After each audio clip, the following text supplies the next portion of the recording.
Toi et moi, on vit dans une histoire inventée. Si, je te jure que c'est vrai. Parlons-en. En fait, on vit même dans plusieurs histoires inventées. En même temps. Et même juste là maintenant. C'est psychédélique ton truc. T'as fumé quoi? Et non, j'ai rien fumé et je parle très sérieusement. C'est vrai. Alors évidemment, on n'est pas en train de vivre dans un univers irréel, hein, comme dans les films Inception, Matrix ou le Truman Show.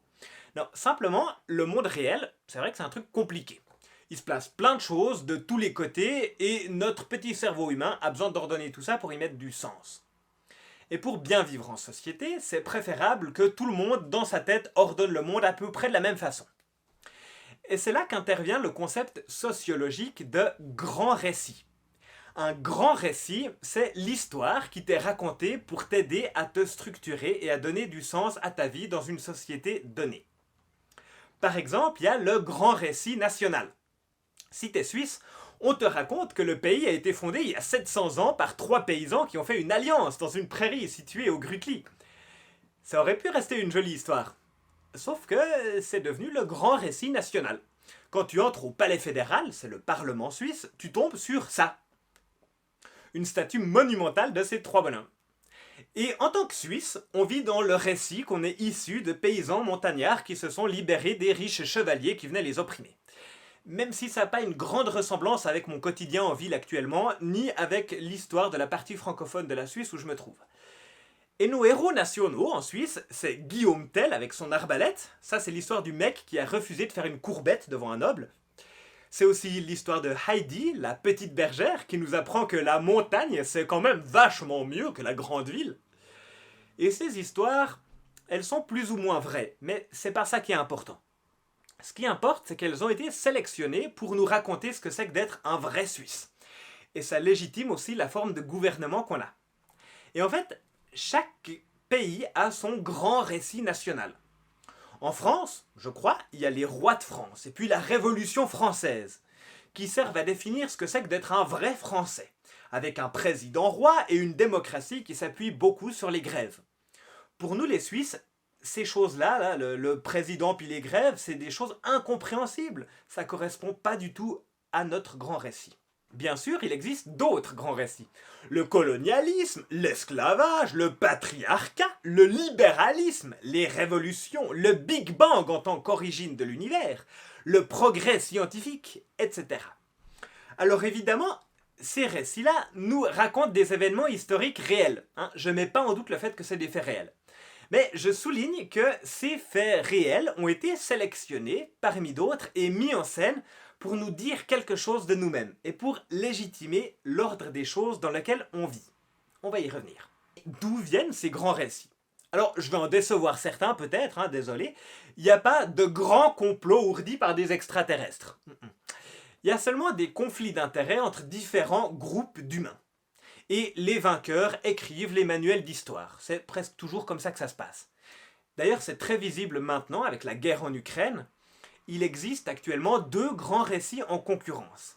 Il y a le récit russe et le récit occidental. Le récit occidental légitime pour l'Occident, pour nous, le fait de donner des armes à l'Ukraine, ce que d'habitude on fait pas trop. Et le récit russe légitime pour les Russes qui y croient, le fait d'aller combattre et d'aller mourir en Ukraine. Et ce sera intéressant de voir à la fin de la guerre quel sera le récit qui va s'imposer et qui restera dans nos manuels d'histoire. Alors bon, oui, je dis ça avec un air détaché, mais j'espère vraiment que cette guerre abominable s'arrête bientôt. Cette lutte entre grands récits, elle se fait aussi naturellement à l'intérieur d'une même société entre les différents groupes qui veulent un bout du pouvoir.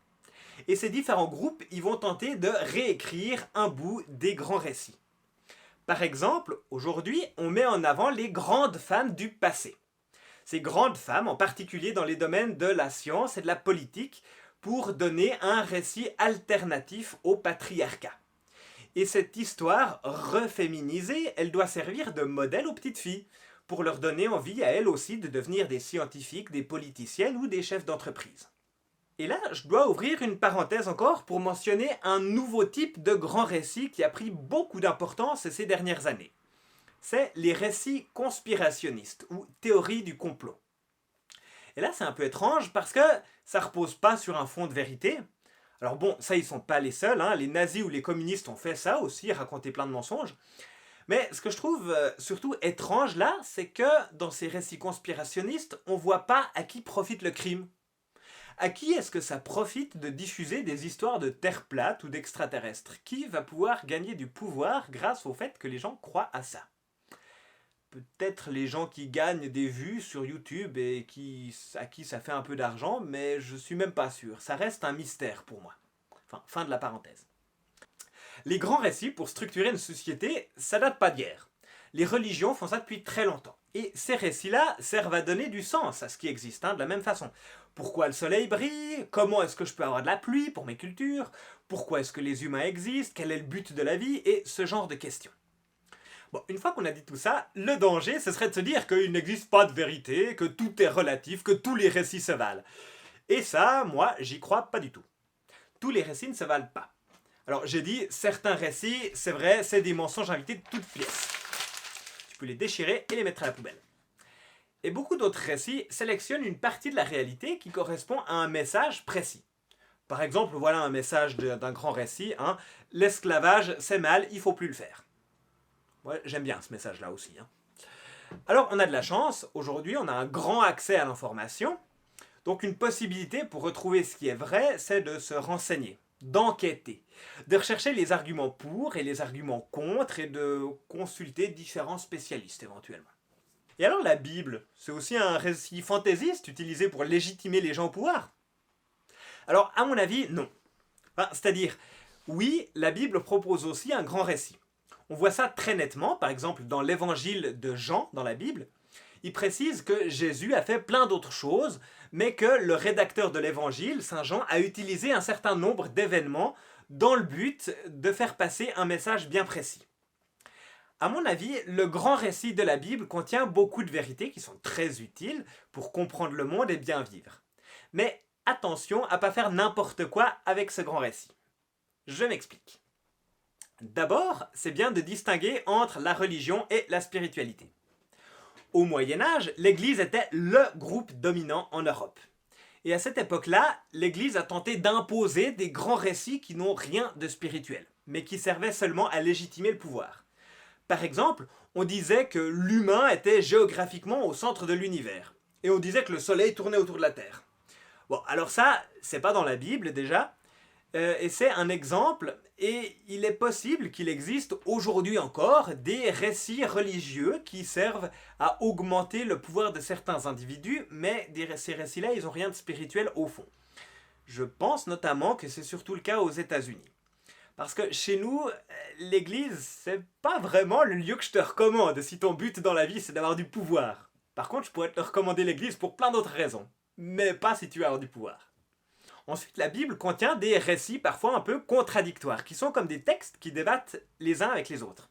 Alors, je sais pas si tu as déjà vu dans le journal, il arrive parfois qu'il y ait une lettre ouverte écrite par quelqu'un à quelqu'un d'autre, et le lendemain, on a une autre lettre ouverte du destinataire de la première lettre qui répond au premier. Et tout le monde peut voir ça, et deux textes se répondent comme ça. Dans la Bible, on a aussi ça. On a 4 évangiles, on a différentes lettres de différents apôtres, on a plusieurs récits différents des rois d'Israël, dans le livre des rois et dans le livre des chroniques. Et ça, c'est important.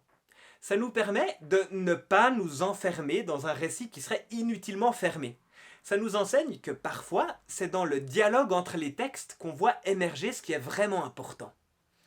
La Bible, elle nous raconte le récit de Dieu qui a tant aimé le monde qu'il a donné son Fils unique, afin que quiconque croit en lui ne périsse pas mais ait la vie éternelle.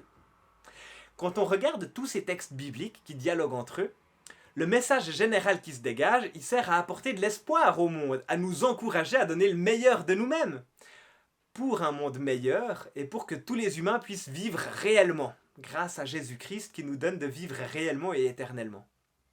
Et dans ce sens-là, certaines mauvaises langues ont dit que le Dieu des chrétiens est extrêmement utile, même s'il n'existe pas. Et ça, c'est pas mon expérience. Moi, mon expérience, c'est qu'il existe. Moi, le message de la Bible, il m'aide à comprendre et à structurer ce que je vis dans ma vie spirituelle. Il m'aide à comprendre ce Dieu auquel je m'adresse dans la prière. Il me sert de guide pour tenter d'être un mec bien dans ce monde. J'essaye. Et parmi tous les grands récits qui me sont proposés par la société dans laquelle je vis, je choisis de m'inscrire en priorité dans le grand récit de Jésus-Christ. Parce que je crois qu'il est vrai et parce que je crois qu'il est bon. Et toi, c'est quoi les grands récits qui sont les plus importants pour toi? Et tu savais que les nazis avaient des soucoupes volantes? Top. Bon alors ça c'est un récit mensonger, imaginé pour attirer des gens naïfs et crédules dans les griffes des néo-nazis. Et les soucoupes volantes dans la Bible, par exemple dans 2 Rois 2:11, je crois pas que le texte parle de ça. Écoute le texte, impose-lui pas ton interprétation avant de l'avoir lu. Quel rabat-joie celui-là. Voilà pour la méditation de la semaine, j'espère que ce récit vous a plu, vous pouvez laisser en commentaire tout ce que vous voulez, j'aime bien, et nous on se retrouve dans 2 semaines pour une prochaine vidéo. A bientôt!